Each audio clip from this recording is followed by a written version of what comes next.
Hi everyone and welcome to Classic Gamer 74. I'm your host Anthony Gamer and I'm Larry the Lion. And in today's episode we're going to be discussing basketball games. Since the beginning of video games there have been quite a few sports games, as it's been probably the original focus of most video games. Yeah, like in the Magnavox Odyssey there were quite a few sports games. Actually, I think there were more of those than just about anything else. Well, yeah, that and board game games. Board game games, I like that. Yeah, me too. But anyway, so in previous episodes, I have discussed football games, baseball games, and hockey games. So let's look at some of the early basketball games. The first game we're going to talk about today is basketball, also known as Atari Basketball, from 1978, programmed by Alan Miller.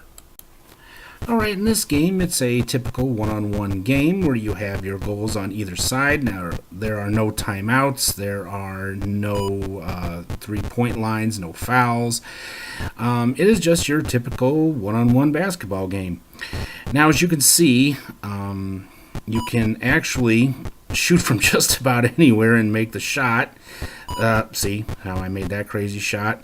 But like I said, it was about all that you were able to get for a 2K game back in 1978. And even though with today's games, or even with some of the others we're going to discuss, it looks kind of primitive, back in the day we had quite a bit of fun playing it. Now you had the option of 2 players, or you could play against the computer. Alright, next let's head over to the world of Intellivision with their own basketball game, simply called Basketball. Alright, now even though this game was released around the same time as the Atari basketball game, you can see it's 10 times more intense. It's not a one-on-one game, you have whole teams, and you're able to utilize the keypad on the Intellivision controller, which makes for a more complex and realistic game. You have the roar of the crowd here, and it's not always easy to make those shots, as you can see there. That's kind of how I played in real life. But anyway, I really enjoyed this game. Unfortunately, it's 2-player only, as Larry and I are trying to play against each other here. Really enjoyed it, as I've said it once, I'll say it 100 times, that back in the day, nobody could beat Intellivision for sports games, and this game is proof of that. Alright, next up for the Odyssey 2, we have Bowling Basketball, in which you have 2 sports games on the same cartridge. This game is a one-on-one game as well, and it's a 2-player. As you can see, the graphics are pretty limited here, but, you know, being for the Magnavox Odyssey, which was not exactly known for having the best sprites or the best graphics. Oh, that was obvious. I mean, look at that review I did on the port of Popeye. Yeah, but the game was still pretty fun. No bouncing, no dribbling. And as you can see, the basket's not really a basket. It kind of reminds me of that game they used to play on the original Battlestar Galactica. ColecoVision released only one basketball game, as I think they realized that sports games really didn't work out on their system. This is one-on-one basketball, starring Julius Erving, or Dr. J, Larry Bird, and was programmed by Eric Hammond. As you can see, the graphics and the sprites for this game are poor, which is sad for the ColecoVision, as they usually did a pretty good job of the graphics and sprites for their games. The only way you can tell the players apart is because of their color. Larry Bird is that off beige color, and Dr. J is red. This game was not very well received by fans, and myself personally. I really didn't like this game. However, this would not be the last time that we would see one-on-one basketball, as it would be remade a few years later on a better system. In 1987, Atari would re-release the game on their 7800, so let's check that out. Now, talk about improvement. Check out those sprites, check out the floor. You can actually tell who the players are on this game. One thing about this game that I kind of found annoying is the fact that you always have to check the ball when you steal it from someone. If you forget, they let you know. The difficulty can be adjusted as well as the speed. The players do kind of get worn out after a while, so calling for a timeout is probably a great idea. I really enjoyed this game. Back in the day, I remember when I owned a 7800, I just used to play the heck out of this by myself or with my brother.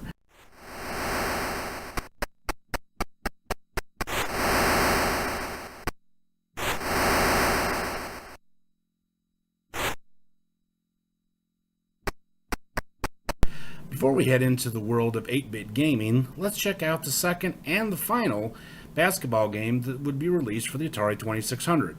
You mean Real Sports Basketball? No, they never released a Real Sports Basketball. What? You're kidding. Nope, it was never released. Wow. So let me get this straight. Okay? They released a Real Sports Baseball, Yep, football, yep, volleyball, yep. and soccer. But they never released a Real Sports Basketball? Nope, it was never released. You've got to be kidding me. Nope. Well, what's the story behind that? Well, I'll tell you. For years, Atari had planned on making a basketball game. As you can see from this early advertisement from an Atari catalog, they had all intent and purposes of releasing the basketball game along with the football game. You can see in this poster from the early 80s that they did have plans to release this Real Sports Basketball game, as it's advertised right alongside the other Real Sports games. And even in this advertisement poster from the late 80s, they still had plans of releasing the Real Sports Basketball game, although by this point they simply called it Basketball.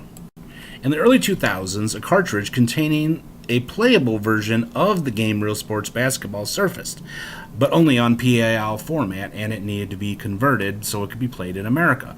So let's check out this long-lost prototype of Real Sports Basketball. It's kind of a stretch to call this game Real Sports Basketball, as it's really not a whole lot different than the actual original Atari basketball game. In fact, it's not really all that great, period, unfortunately. Some people have said that it's about 90% completed. I think it had a lot more work that needed to be done, as you have no timeouts, no shot clock, you have no three-pointer lines, no periods, just this game. Unfortunately, having a 2-on-2 game for the Atari 2600, in my opinion, doesn't work out too well, as there was a lot more work to be done on this game if it were to be released. All right, I got a question. Okay, what's that? Why do you think it wasn't released? All right, several reasons. One, it would pretty much be impossible to make, in my opinion, this is my opinion, to make a fully functioning basketball game on the Atari 2600 because it only had one button. Secondly, I don't really know if it would have actually been possible. And with the crumbling game market at that time, I think that's the main reason it was canceled. And also, I think they realized later that when they kept talking about it, that it would pretty much be impossible to make a fully functioning basketball game on the Atari 2600. So therefore, that is why I believe the game was canceled. Given the limitations of the Atari 2600, it made more sense to create a Real Sports Basketball for the Atari 5200. Now, this is one variation of the game. This is the one-on-one version. I really enjoyed this. The sprites are just amazing. Talk about an upgrade. The sprites are great. I love the colors that the programmer Patrick Bass used in this game. The gameplay is hot and heavy. You're able to utilize the keyboard controller that comes, with the 5200, and that was something that was necessary because one button is not going to make a good basketball game. That is the main reason why Intellivision was way ahead of the Atari at that time, because you were able to use the keyboard controller to have a great game. Also, I enjoy the fact that he has those cute little snarky sayings scrolling at the bottom of the screen. Alright, here's the 2-on-2 version of the game.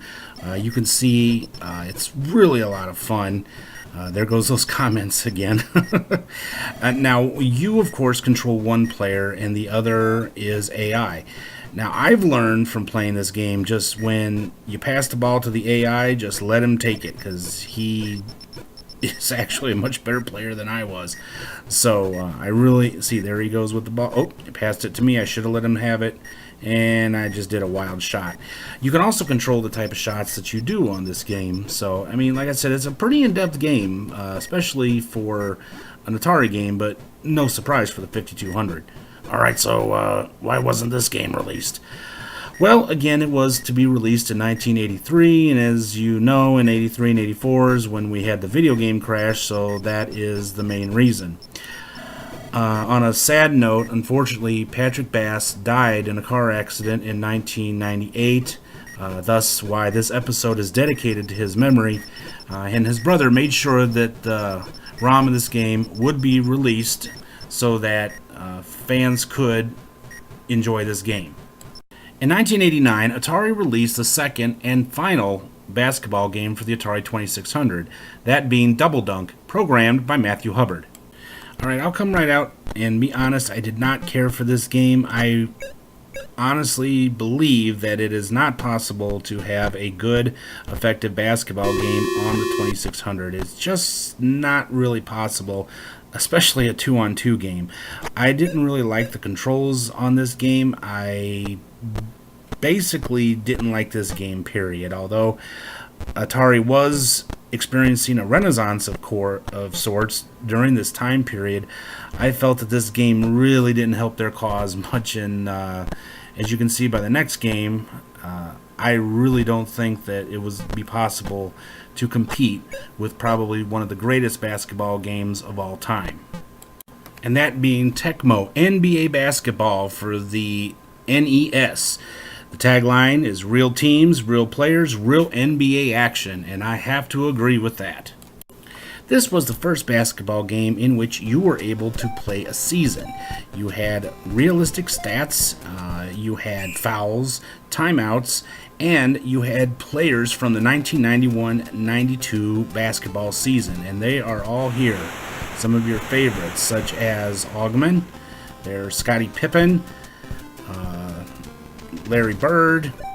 I mean, the name goes on. And yes, to answer your question, Michael Jordan is on this game. So you had the ability to not only have a one-on-one game, an exhibition game, but like I said, play a full season. They had stats, they had, leaders, you had championship games, you had divisions. This was the complete game back in the day. And I tell you what, this game holds up to this day. Every so often, I go back and play this game just to relive the days when I was a real big basketball fan. Really had just a blast playing this game, but it's going to take you a while to honestly play it because you are playing a full season. Okay, here's a quick helpful hint for this game. What I usually do when I play season mode is I control about 3 or 4 different teams. That way I am able to help each team get the stats up and actually experience multiple players from that time period. So a really fun game, exciting, about as realistic as you were able to get from that time period. And probably, other than the NBA Live games, I would honestly have to say this is probably the most realistic basketball game of all time. And this is Tecmo Basketball for the Nintendo. Now, we very well couldn't end this episode about basketball games without talking about the greatest basketball game of all time. And you know what that was? Oh yeah, NBA Jam. You said it. NBA Jam was an arcade game that was released in 1993 by Midway and Acclaim. This would also be one of the first basketball games where you had 4 players simultaneously if you so chose. You had players from that time period, much like you had from the Tecmo basketball game, and this was a 2-on-2 game in which you could play an actual season if you were willing to plug the quarters into it, and you could do 1-on-2, 2-on-2, 2-on-4. The game that was pretty much just limitless on what you could do with this game. So let's check it out. Alright, so let's go ahead and pick our team. As you can see, there are teams from all over the NBA. some of the greatest players from each team. However, you can look all you want, but unfortunately, Michael Jordan was not in this game. Why is that? Well, I've heard it was a licensing issue, and I heard he was working on something else at the time, so I'm not exactly sure. So I chose two of my favorite players from that time, Karl Malone and John Stockton. As you can see, this game is quite fast. The action is just hot and heavy, and it can get kind of brutal sometimes too. And there's all kinds of crazy shots you can do. You can do these kind of crazy flips. You can set the net on fire. All kinds of crazy stuff. It's a really fun game, and I believe it's been remade quite a few times.